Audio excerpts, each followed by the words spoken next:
ఇక డీటెయిల్స్ చూస్తే మే 23 నుండి జూన్ 23 వరకు ఆపరేషన్ క్లీన్ స్వీప్ కార్యక్రమం జరుగుతుందని గూడూరు ఎమ్మెల్యే పాసం సునీల్ కుమార్ అన్నారు. మున్సిపల్ కార్మికులకు పట్టణ ప్రజలంతా సహకరించాలని అన్నారు. నెల్లూరు జిల్లా గూడూరు ఆర్టీసీ బస్టాండ్ ప్రాంగణం పరిసరాలను ఎమ్మెల్యే పాసం సునీల్ కుమార్ క్లీన్ చేశారు. ఆపరేషన్ క్లీన్ స్వీప్ కార్యక్రమంలో భాగంగా క్లీన్ చేశారు. చీపురు చేతపట్టి మున్సిపల్ కార్మికులతో కలిసి చెత్తను ఊడ్చారు. ముఖ్యమంత్రులు ఎవరూ పేదల ఆరోగ్యం గురించి పట్టించుకోవడం లేదన్నారు. బహిరంగ ప్రదేశాల్లో మూత్ర విసర్జన, కిల్లీలు ఉమ్మకుండా ప్రజలకు అవగాహన రావాలన్నారు. అనంతరం స్థానికులతో కలిసి సమస్యలపై ఎమ్మెల్యే సునీల్ కుమార్ చర్చించారు. అనేటువంటి కార్యక్రమాన్ని మన ముఖ్యమంత్రి నారా చంద్రబాబు నాయుడు గారు, అలాగే ప్రధానమంత్రి మోడీ గారు, అలాగే ఉప ముఖ్యమంత్రి పవన్ కళ్యాణ్ గారు, అలాగే భవిష్యత్ నాయకుడు నారా లోకేష్ బాబు గారు, అలాగే మున్సిపల్ శాఖ మంత్రులు నారాయణ గారు మొత్తం 123 మున్సిపాలిటీలో ఈ యొక్క ఆపరేషన్ క్లీన్ స్వీప్ అనే కార్యక్రమాన్ని స్టార్ట్ చేశారు. నేటి నుంచి కూడా ఈ యొక్క కార్యక్రమం స్టార్ట్ అయింది. మే 23 నుంచి జూన్ 20 వరకు ఈ కార్యక్రమం అన్ని మున్సిపాలిటీల్లో గౌరవ అధికారులు, అలాగే ప్రజాప్రతినిధులు, అలాగే వార్డు ఇన్ఛార్జీలు అందరూ కూడా దగ్గరుండి ఈ కార్యక్రమం అనేది మొక్కుబడి కార్యక్రమం కాకుండా ఖచ్చితంగా ఎక్కడైతే వ్యర్థాలు ఎక్కువ ఉంటాయో, అలాగే ఎక్కడైతే మన వాళ్ళు కిల్లీలు తిని పూజ చేస్తారో, ఎక్కడైతే మూత్ర విసర్జనం చేస్తారో అవన్నీ కూడా క్లీన్ చేసి శుభ్రంగా ఉండే విధంగా చూడాల్సిన బాధ్యత మున్సిపల్ అధికారులది. అలాగే ఇక్కడ ప్రజాప్రతినిధులైనటువంటి ఈ కార్యక్రమాన్ని రూపొందించి ప్రత్యేకంగా ఈ కార్యక్రమం ఈ యొక్క మే 23 నుంచి జూన్ 20 వరకు ఈ కార్యక్రమం జరుగుతుంటుంది. నిన్నే మా కమిషనర్ గారి ఆధ్వర్యంలో గూడూరులో ఆర్టీసీ పాత బస్టాండ్ సెంటర్లో ఈ కార్యక్రమం స్టార్ట్ చేశారు. ఈ రెండవ రోజు నిన్న రాలేకపోయాను, ఈరోజు వచ్చిన తర్వాత ముఖ్యంగా ఆర్టీసీలో చాలా గలీజ్గా ఉంది. ఎక్కడంటే అక్కడ మహావిశాఖ నగరపాలక సంస్థ వార్డుల పెంపు ప్రక్రియ గందరగోళంగా, అశాస్త్రీయంగా, అడ్డదిడ్డంగా సాగుతుందని జనసేన మాజీ కార్పొరేటర్ పీతల మూర్తి యాదవ్ ఆరోపించారు. రాష్ట్ర ప్రభుత్వ పెద్దలు దీనిపై దృష్టి సారించాలని కోరారు. మహావిశాఖ నగరపాలక సంస్థ పరిధిలోని కొందరు ప్రజా ప్రతినిధుల ఏపీఏలు, తాబేదారులు తమకు తోచినట్టు గీతాలు గీసి వార్డుల విభజన చేయించారని ఆయన దుయ్యబట్టారు. వార్డుల విభజన ఎందుకిలా జరిగిందో నగరపాలక సంస్థ ఉన్నతాధికారులు కూడా చెప్పలేకపోతున్నారని వాపోయారు. దీనిని బట్టి పరిస్థితి ఎంత దారుణంగా ఉందో అర్థం చేసుకోవచ్చని మూర్తి యాదవ్ చెప్పారు. దీనిపై ఆయన జీవీఎంసీకి సవివరంగా ఫిర్యాదు చేశారు. పాలక సంస్థ ఏదైతే వార్డుల పునర్విభజన ప్రక్రియ ఏదైతే రాష్ట్ర ప్రభుత్వ ఆదేశాల మేరకు మే 17వ తారీఖున ఫార్మ్ 1 డ్రాఫ్ట్ నోటిఫికేషన్ ఏదైతే ప్రజలకి అభ్యంతరాలు తెలిపే విధంగా, సలహాలు సూచనలు ఇచ్చే విధంగా జీవీఎంసీ ఒక డ్రాఫ్ట్ నోటిఫికేషన్ ఇవ్వడం జరిగింది. 98 వార్డులుగా ఉన్నటువంటి మహావిశాఖ నగరపాలక సంస్థ 120 వార్డులకి పునర్విభజన ప్రకారంగా చేయాలని చెప్పి డ్రాఫ్ట్ నోటిఫికేషన్ మీద అభ్యంతరాలు ఇవ్వడానికి ఇవాళ జనసేన పార్టీ 120 వార్డులు ఏ విధంగా అయితే రూపొందించారో వాటి మీద అభ్యంతరాలు ఇవ్వడానికి ఇవాళ ఆఖరి రోజు. ఇవాళ జీవీఎంసీ ప్రధాన కార్యాలయం వద్ద ఈ యొక్క అభ్యంతరాలు ఇవ్వడానికి వచ్చి ఉన్నాం. వార్డుల పునర్విభజన ప్రక్రియ జీవీఎంసీ అధికారులు ఎక్కడా కూడా నిబంధనల్ని పాటించకుండా, ఏ నిబంధనలు అనుసరించి వార్డులు విభజించాలో, ఏవి ఆధారంగా వార్డుల్ని హద్దుల్ని నిర్ణయించాలో అవేవి కూడా పాటించకుండా రూల్ పొజిషన్స్ వ్యతిరేకంగా పెద్ద ఎత్తున వార్డు విభజన ప్రతిపాదనలన్నీ కూడా జరిగినాయి. అసలు ఆ వార్డులు పునర్విభజన ప్రక్రియను పూర్తిగా రద్దు చేయాలి, మళ్ళీ ఫ్రెష్ నోటిఫికేషన్ ఇవ్వాలి. ప్రజలకు తగిన సమయం 7 రోజుల సమయం సరిపోదు, ప్రజలకు అవగాహన కల్పించాలి. సచివాలయ లెవెల్లో వార్డుల్లో ఈ యొక్క మ్యాప్ను ప్రదర్శించాలని చెప్పి కూడా జీవీఎంసీ అవార్డులు వ్యక్తిగత గౌరవం మాత్రమే కాదని, దళిత జాతి ఆత్మగౌరవానికి ప్రతీక అన్నారు కంటోన్మెంట్ ఎమ్మెల్యే శ్రీ గణేష్. రాజ్యాంగం కల్పించిన హక్కుల సాధనకు, సామాజిక సమానత్వ స్థాపనకు, దళిత జాతి అభివృద్ధికై మరింత కృషి చేయాలని సూచించారు. తెలంగాణలో దళితరత్న అవార్డు గ్రహీతలు, జాతీయ కిక్ బాక్సింగ్ ఛాంపియన్షిప్ పతక విజేతను ఎమ్మెల్యే శ్రీ గణేష్ సన్మానించారు. మహనీయుల జయంతి ఉత్సవాల్లో రాష్ట్ర ప్రభుత్వం ఇలా సన్మానిస్తుంది. జయంతి ఉత్సవాల కమిటీ చైర్మన్ దొమ్మాటి సుదర్శన్ బాబు ఈ సన్మాన కార్యక్రమంలో పాల్గొన్నారు. జార్ఖండ్లో నేషనల్ కిక్ బాక్సింగ్ ఛాంపియన్షిప్ పోటీలలో పతకం గెలిచిన జైదీప్ను శ్రీ గణేష్ అభినందించారు. జైదీప్ విజయం ప్రతి యువకుడికి స్ఫూర్తి అన్నారు. లేకుంటే వెయిట్ ఉంటుందా? అది నీకు ఇవ్వాలా?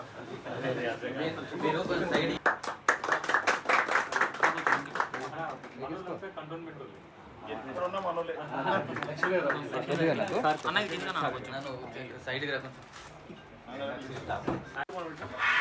ఆయన మంచి పని చేయండి.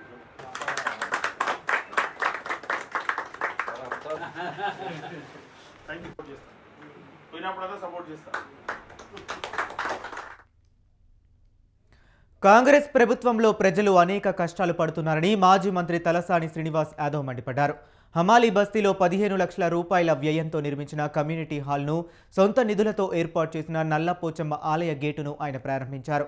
హమాలీ బస్తీలో ఏ సమస్య ఉన్నా పరిష్కరిస్తూ ప్రజలకు అండగా నిలుస్తున్నామని తలసాని గుర్తు చేశారు.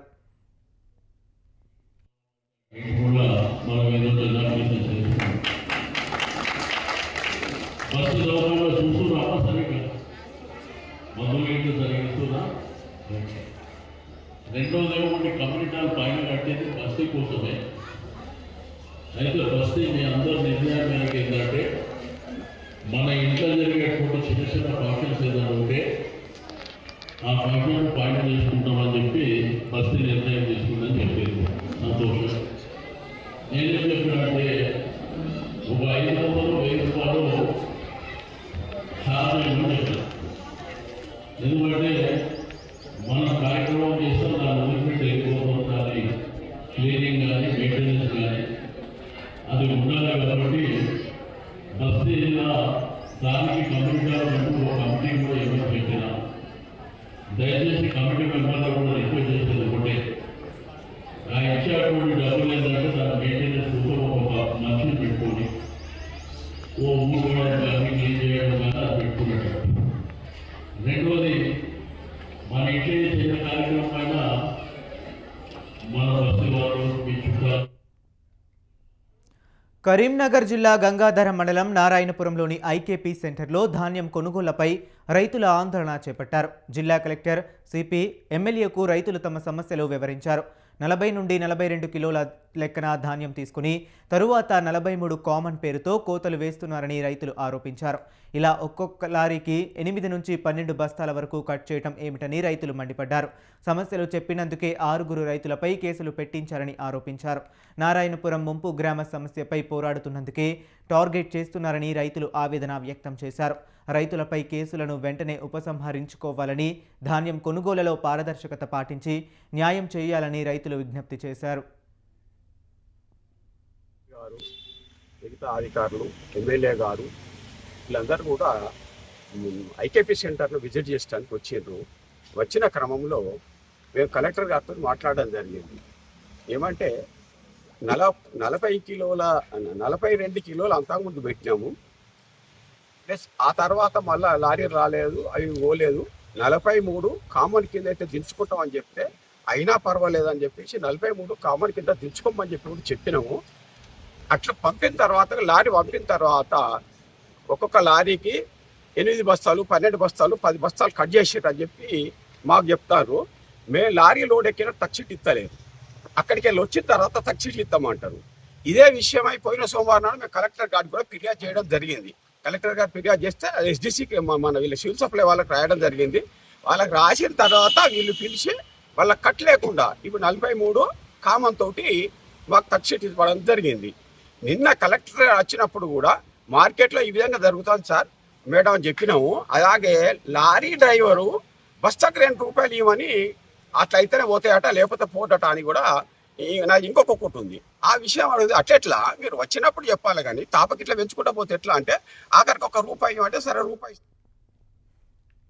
వికారాబాద్ జిల్లా గరీబ్ నగర్ కాలనీ ప్రజలకు పోలీసుల నుండి ఎలాంటి సహాయం కావాలన్నా సమాచారం ఇవ్వాలని డీఎస్పీ అంజయ్య తెలిపారు. కాలనీలో సీసీ కెమెరాలు ఏర్పాటు చేసుకోవాలని చెప్పారు. వికారాబాద్ జిల్లా పోలీస్ శాఖ ఆధ్వర్యంలో గరీబ్ నగర్ కాలనీలో ప్రత్యేక కమ్యూనిటీ కాంటాక్ట్ ప్రోగ్రాం నిర్వహించారు. Vikarabad sub division DSP Anjaiah పర్యవేక్షణలో ఈ కార్యక్రమం జరిగింది. సుమారు 100 మంది కానిస్టేబుళ్లు, 15 మంది ఎస్ఐలు, 3 సిఐలు పాల్గొన్నారు. గరీబ్ నగర్లో అక్రమ కార్యకలాపాలు, పత్రాలు లేని వాహనాలు, రౌడీ షీటర్ల కదలికల గురించి సోదాలు నిర్వహించారు. ఈ సందర్భంగా 70 బైక్లు, 6 ఆటోలు, బీర్ కార్టన్, లిక్కర్ కార్టన్, 110 గుట్కా ప్యాకెట్లు పట్టుకున్నామన్నారు. మీరు అబ్జర్వ్ చేసి మా ఇంటిమేషన్ ఇస్తే మేము వాళ్ళని కౌన్సిలింగ్ చేసి వాళ్ళ పేరెంట్స్ ద్వారా వాళ్ళకి అప్పగించేసి భవిష్యత్తు వాళ్ళకి మంచిగా ఉండాలని చేస్తాం. ఈ యొక్క కమ్యూనిటీ కాంటాక్ట్ భాగంగా ఇవాళ 4 వీలర్స్ 2 వీలర్స్ అన్ని కొన్ని నంబర్లెస్ వెహికల్ తీసుకొచ్చడం జరిగింది. అవి వెరిఫై చేసి ఒకవేళ డాక్యుమెంటేషన్ ఉంటే మా వాళ్ళకి చూపించండి, మీకు రిలీజ్ చేయడం జరుగుతుంది. కమ్యూనిటీ బాల్లో చెక్ చేస్తామంటే కొంతమంది 5 o'clock స్టార్ట్ అయింది కాబట్టి కొంచెం తెలిసి అక్కడ కొంచెం లిక్కర్ అది గుట్కా ప్యాకెట్ పడేసి అబండన్ చేసిపోయారు. అవి కూడా చూడొచ్చు మీరు. కాబట్టి ఇటువంటి ఇల్లీగల్ థింగ్స్ చేయకుండా మాకు ఇంటిమేషన్ ఇవ్వాలి. మీ యొక్క సేఫ్టీ కోసం మేము మీకు పనిచేయడానికి మేము వచ్చాము. పోలీస్ సెక్టర్స్ ఒక 4 ఏరియాలు ఉన్నారు, సస్పెక్ట్స్ ఒక 3 ఉన్నారు. ట్రబుల్ మాంగర్స్ అంటే ఓకే మిచివర్స్ గా తిరుగుతూ ఉంటారు జులైగా, అటువంటి కొంతమందిని ఐడెంటిఫై చేశాము. 1 కార్టన్ కింగ్ ఫిషర్ బీరు, 1 కార్టన్ చీప్ లిక్కర్స్ ఉన్నట్టున్నవి, కేకే విస్కీ, గుట్కా ప్యాకెట్స్ ఒక 106 ప్యాకెట్స్ అబండన్ చేయడం జరిగింది. అవి వెరిఫై చేస్తాము. కాబట్టి మీకు మా ద్వారా అప్పీల్ ఏంటంటే ఏమైనా మీ ఏరియాలో ఉన్నటువంటి దానికి మీరు బాధ్యత వహించి మా సహకారం తీసుకొని సీసీ కెమెరాస్ ఫిట్టింగ్ చేయడము, ఇంకా ఏమైనా ఉంటే ఇల్లీగల్ కానీ మన బెల్ట్ షాప్స్ కానీ, గుట్కా కానీ, గాంజా కానీ, డ్రగ్స్ కానీ యూసేజ్ ఎవరైతే ఉంటే అది, ప్లస్ కొత్త వాళ్ళ ఏరియాలకు తిరుగుతూ ఉంటే ఆ కొత్త వాళ్ళ పైన నిఘా పెట్టడం, ఎవరు వస్తున్నారు అనేటువంటిది మనకు చాలా ఇంపార్టెంట్. నైట్లో రంగారెడ్డి జిల్లా సిద్దాపూర్, వేముల నర్వ, కొడిచెర్ల, వైఎం తండా ప్రజలు నిరసన చేపట్టారు. సిద్దాపూర్లో టీజీఐఐసి కేటాయించిన భూముల్లో చెత్త రీసైక్లింగ్ ప్లాంట్, డంపింగ్ యార్డ్ ఏర్పాటు నిర్ణయానికి వ్యతిరేకంగా వారు ఆందోళనకు దిగారు. ఈ ప్రాజెక్టు వల్ల చుట్టూ ఉన్న గ్రామాలు పూర్తిగా కాలుష్యమయం అవుతాయని, ప్రజలతో పాటు పంటలు, భూములు, పశుపక్ష్యాదులు సైతం తీవ్ర ప్రభావాన్ని ఎదుర్కొనే అవకాశం ఉందని గ్రామస్తులు ఆందోళన వ్యక్తం చేశారు. ప్రభుత్వ నిర్ణయాన్ని వెనక్కు తీసుకోకుంటే ఆందోళనలు తీవ్రతరం చేస్తామని గ్రామస్తులు హెచ్చరించారు. ఇండస్ట్రీస్ పెడతామంట అని చెప్పి ల్యాండ్ ప్రొక్యూర్మెంట్ చేయడం జరిగింది. గత 15 రోజుల నుంచి డంపింగ్ యార్డ్ గురించి పేపర్లలో అక్కడ ఇక్కడ రావడం జరిగింది. దాని మీద మేము కలెక్టర్ దగ్గరికి వెళ్ళడం జరిగింది, ఎంఆర్ఓ దగ్గరికి వెళ్ళడం, ఆర్డీఓ దగ్గరికి వెళ్ళడం జరిగింది. ఆర్డీఓ కానీ, కలెక్టర్ కానీ, ఎంఆర్ఓ కానీ ఎవరు కానీ మాకు అఫీషియల్గా ఎలాంటి ఇన్ఫర్మేషన్ లేదంటే చెప్పడం జరిగింది. దయచేసి మేము ప్రభుత్వాన్ని కోరేది ఏంటంటే ఇక్కడ తండాలు, చింతగట్టు తండా, వైఎం తండా, పుల్చరకుంట తండా, మన తెట్టకుంట తండా అని, బర్కన్పల్లి, సిద్దాపూర్, ఇటు చేరుడ భద్రాపల్లి, కోడ్చల్రా తండా, హెంజల్రా, మెయిన్ ఇమునర్వా, ఇన్ని విలేజ్లు అటాచ్మెంట్ తోటి ఉన్నాయి. దీనికి మినిమం ఒక 10 తండాలు ఉన్నాయి, ఒక 8 విలేజ్లు ఉన్నాయి. దీని మీద వచ్చిన కథ ఏదైతే వార్తలు వస్తున్నాయో ఆ వార్తలు తక్కువ నిజమా అనేది పబ్లిక్ అంతా బాధపడుతున్నారు. అరే ఏంది మన ప్రభుత్వం, మనం కోరి తెచ్చుకున్న ప్రభుత్వం ఇది, ఇలాంటి వస్తుంటే మీరు ఎందుకు స్పందిస్తలేరని జనం మనలను ప్రశ్నించడం జరుగుతుంది. కాబట్టి రంగారెడ్డి డిస్ట్రిక్ట్ సర్వే నంబర్ 252, 278, 361 గత బీఆర్ఎస్ గవర్నమెంట్ లో TGIIC Telangana industrial infrastructure corporation మనకు under special economic zone MSME micro small medium enterprises తీసుకొస్తామని రైతులకి హామీ ఇచ్చి మా యొక్క 330 ఎకరాల భూమి లాక్కోవడం జరిగింది. ప్రజలు ఇప్పటికీ కూడా ఇండస్ట్రీస్ వస్తాయి, మా బతుకులు బాగుపడతాయనే ఆశతో చూస్తున్నారు. కానీ కొన్ని 15 days నుంచి ఈ వార్త వినిపిస్తుందండి. డంపింగ్ యార్డ్ తీసుకొచ్చి సిద్దాపూర్లో పెడతామని ఒక వార్త వినిపిస్తుంది. మేము ఆల్రెడీ మైనింగ్ తో బాధపడుతున్నామండి. We're fighting a legal battle against the government, against the mining industries. Already మేము మైనింగ్ ద్వారా చాలా కాలుష్యానికి గురి అవుతుందండి సిద్దాపూర్ విలేజ్. మళ్ళీ ఈ డంపింగ్ యార్డ్ వల్ల ఇంకొక లీగల్ బ్యాటిల్ కైనా మేము సిద్ధంగా ఉన్నాము. డంపింగ్ యార్డ్ వస్తే గనక under solid waste management act 2016 and article 21 violation of article 21 జరుగుతుందండి. Right to clean water, right to clean land, right to clean air, ఇది మా యొక్క హక్కు. ఈ హక్కులని ఆర్టికల్ 21 మీరు వయలేట్ చేస్తే గనక and solid waste management act 2016 దాని యొక్క రూల్స్ అండ్ రెగ్యులేషన్స్ వయలేట్ చేస్తే గనక మేము లీగల్ బ్యాటిల్ కి నేషనల్ గ్రీన్ ట్రిబ్యునల్ కైనా హైకోర్టు కైనా అప్రోచ్ అయ్యి పిల్లు వేసైనా మా యొక్క న్యాయాన్ని మేము తెచ్చుకోగలమని మేము అందరము యునైటెడ్ గా చెప్తున్నామండి. దయచేసి ఎమ్మెల్యే గారు ఇంటర్వ్యూన్ అయ్యి మాకు న్యాయం చేయగలరని, ఒక క్లారిఫికేషన్ ఇవ్వగలరని కోరుతున్నామండి. రంగారెడ్డి మేము గవర్నమెంట్ రిక్వెస్ట్ చేసేది ఏంటంటే నిజంగా ఇక్కడ సిద్దాపూర్ పరిసర ప్రాంతాలల్లో టీజీఐఏసి అంటే మాకు ఇక్కడ జీవనోపాధి కలుగుతుంది, ఇక్కడ ఇండస్ట్రీస్ వస్తే మాకు మా పిల్లల భవిష్యత్తు బాగుంటుందనే ఉద్దేశంతో మా రైతులు త్యాగాలు చేసి ఆ భూములు ఇవ్వడం జరిగింది. ఆ భూములు ఇచ్చింది ఇక్కడ డంపింగ్ యార్డ్ పెట్టుకోవడానికో లేకపోతే మా ప్రాణాల మీదకి తెచ్చుకోవడానికో ప్రాణాలను హరించడానికో అంటే అప్పుడే భూములు ప్రాణాలన్నీ వదులుకుంటుండే కానీ భూములు ఇవ్వకపోతుండే. ఈరోజు భూమి లోకల్ న్యూస్లో షార్ట్ బ్రేక్ తీసుకుందాం. Stay tuned. Welcome back. Nandyal జిల్లా నందికొట్కూరు మండలంలోని నాగటూరు గ్రామం పేరు చిన్నదైనా ఆ గ్రామ రైతుల కష్టం ఎంతో పెద్దది. ఈ మారుమూల గ్రామానికి చెరువులు లేవు, కుంటలు కూడా లేవు. రైతులకు జీవనాధారం కూడా ఒక్కటే, నీలగండి నుండి కృష్ణానది వరకు ప్రవహించే ప్రధాన కాలువ. కేసీ కెనాల్ నీళ్లు ఈ కాలువలో ప్రవహించి అక్కడి నుండి పిల్ల కాలువల ద్వారా పొలాలకు చేరుతాయి. ఈ కాలువ కింద దాదాపు 150 మంది రైతులకు చెందిన 350 ఎకరాల సాగు భూమి ఉంది. వరి, మొక్కజొన్న, మినుములు, కందులు వంటి పంటలు అక్కడ రైతులు ప్రధానంగా సాగు చేస్తుంటారు.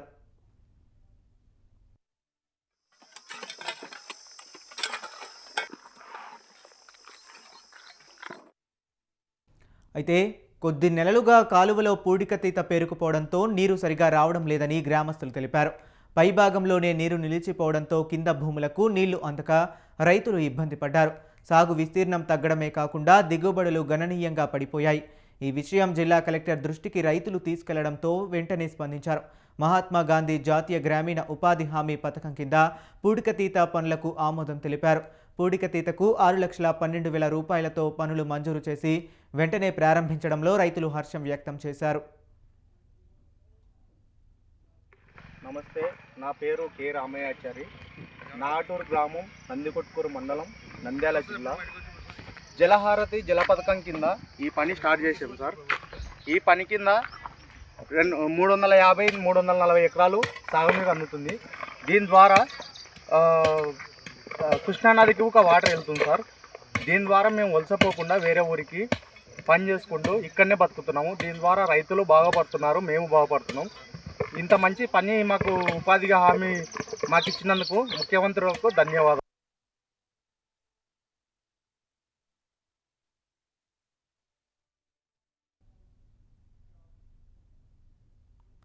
చదువుపై ఇష్టం ఉంటే గుమ్మా యామినిలా అధిక మార్కులు సాధించవచ్చని టీడీపీ నాయకులు వీరబ్రహ్మం, పివి కృష్ణారావు అన్నారు.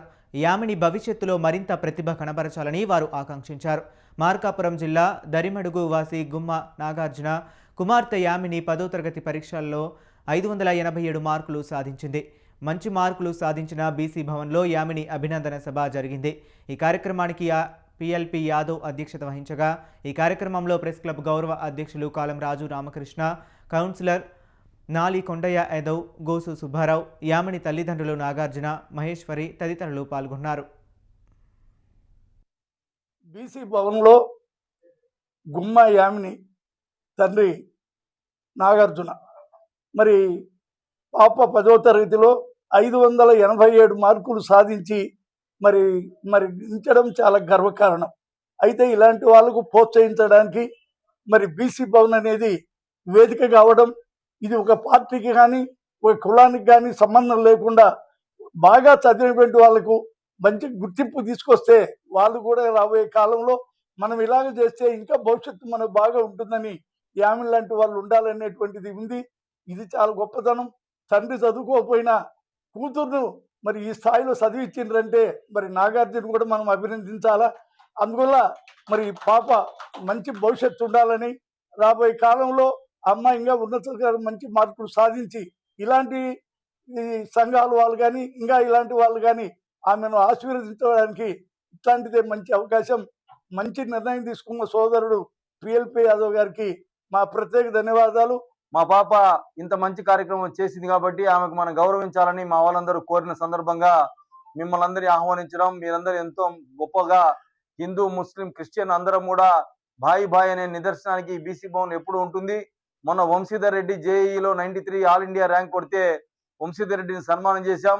7 సంవత్సరాల క్రితం మన మిత్రుడు పివి కృష్ణారావు గారు కాపు సామాజిక వర్గం చెందినటువంటి వ్యక్తి, వాళ్ళ తండ్రి గారి దగ్గర నుంచి మా తండ్రి గారికి కుటుంబంతో సంబంధాలు ఉండి కృష్ణారావు గారి అబ్బాయి ఎయిమ్స్ భోపాల్లో మెడికల్ సీట్ కొడితే ఆ రోజు కూడా మేము సన్మానం చేసి గౌరవించినటువంటి పరిస్థితి. వారి తండ్రి గారిని కూడా నీ మనవణ్ణి కొడుకుని ఇంత యోగ్యుని చేసినందుకు యలమంద గారికి ధన్యవాదాలు అని చెప్పి వారిని కూడా మేము అభినందించుకున్నటువంటి పరిస్థితి. తండ్రితో సమానమైనటువంటి వ్యక్తి ఆయన. మరి అదేవిధంగా మొన్న కృష్ణారావు గారు జిల్లా బీజేపీ అధ్యక్షుడైతే వారిని కూడా మనం బీసీ భవన్కి ఆహ్వానించుకొని వారిని ఘనంగా సన్మానించినటువంటి పరిస్థితి. ఈ సమాజంలో ఉన్నటువంటి ఉత్తమమైనటువంటి స్థానానికి చేరినటువంటి వారందరినీ కూడా మేము మా వంతు బాధ్యతగా అరకు డుమ్రిగూడలలో భారత్ గ్యాస్ సిలిండర్ల సరఫరా లేకపోవడంతో గ్యాస్ కోసం కస్టమర్లు యాతన పడుతున్నారు. ఈ గ్రామాల్లో ఎక్కువ మంది భారత్ గ్యాస్ వినియోగదారులే ఉన్నారు. అరకు ఎంఆర్ఓ ఆఫీస్ వద్ద పోలీసుల సమక్షంలో గ్యాస్ సరఫరా జరుగుతుండడంతో వినియోగదారులు భారీగా క్యూ కట్టారు. ఎస్కోట, మాడుగుల భారత్ గ్యాస్ ఏజెన్సీల నుండి సిలిండర్లు తెప్పించి పంపిణీ చేస్తున్నారు. ప్రతి నెలా గ్యాస్ కోసం తాము ఇలా క్యూ లైన్లో నిలబడాల్సి వస్తుందని, ఒక్కోసారి ఖాళీ సిలిండర్తో వెనుదిరగాల్సి వస్తుందని వినియోగదారులు వాపోయారు. అరకు ఏజెన్సీ ప్రాంతానికి ప్రత్యేకంగా భారత్ గ్యాస్ డీలర్షిప్ కేటాయించాలని వారు డిమాండ్ చేశారు.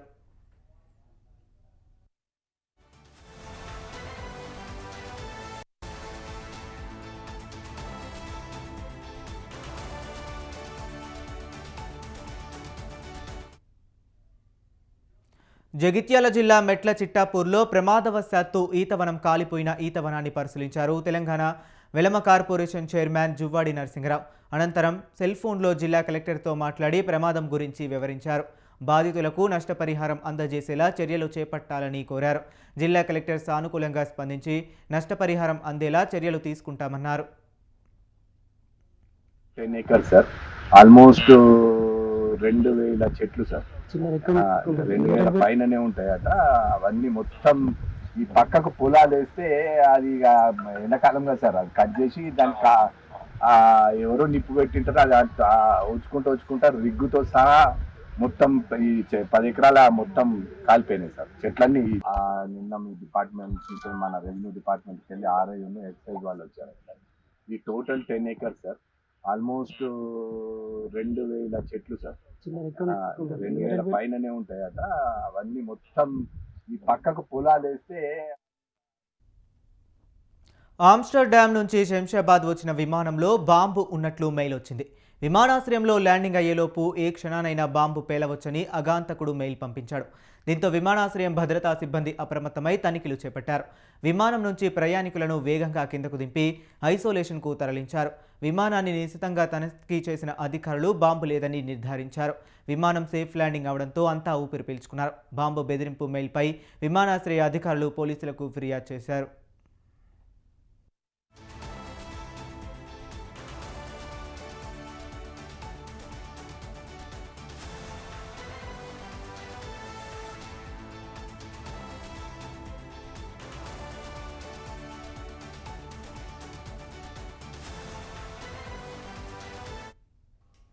వేసవి సెలవుల నేపథ్యంలో తిరుమలలో భక్తుల రద్దీ కొనసాగుతుంది. దేశం నలుమూలల నుంచి భక్తజనం తరలి రావడంతో ఆలయ పరిసరాలు కిక్కిరిసిపోయాయి. కొన్ని రోజులుగా భక్తులతో శ్రీవారి ఆలయం కిటకిటలాడింది. శ్రీవారి దర్శనానికి భక్తులు క్యూ లైన్లలో పడిగాపులు కాస్తున్నారు. స్వామివారి దర్శనానికి 24 గంటల సమయం పడుతుంది. వైకుంఠం క్యూ కాంప్లెక్స్లోని కంపార్ట్మెంట్లన్నీ నిండిపోయాయి. బాటగంగమ్మ ఆలయం వరకు భక్తులు క్యూ లైన్లో ఉంది.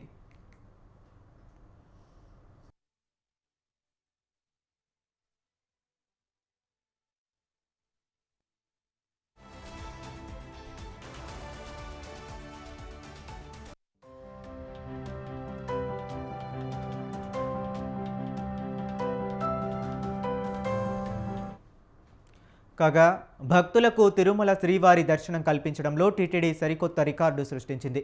ఈ నెల 22న తొలిసారిగా రికార్డు స్థాయిలో 94,758 మంది స్వామివారిని దర్శించుకున్నారు. తెల్లవారుజామున శ్రీవారి అభిషేక సేవా సమయంలోనూ సర్వదర్శనం క్యూ లైన్ను యథావిధిగా కొనసాగించడం ద్వారా అదనంగా 5,850 మంది దర్శించుకోగలిగారు. ఆ రోజు సర్వదర్శనానికి 17 గంటలకు పైగా సమయం కేటాయించారు. ఈ నెలలో ఒక్క రోజులో స్వామివారిని దర్శించుకున్న భక్తుల సంఖ్య 90,000 దాటడం ఇది 4వ సారి.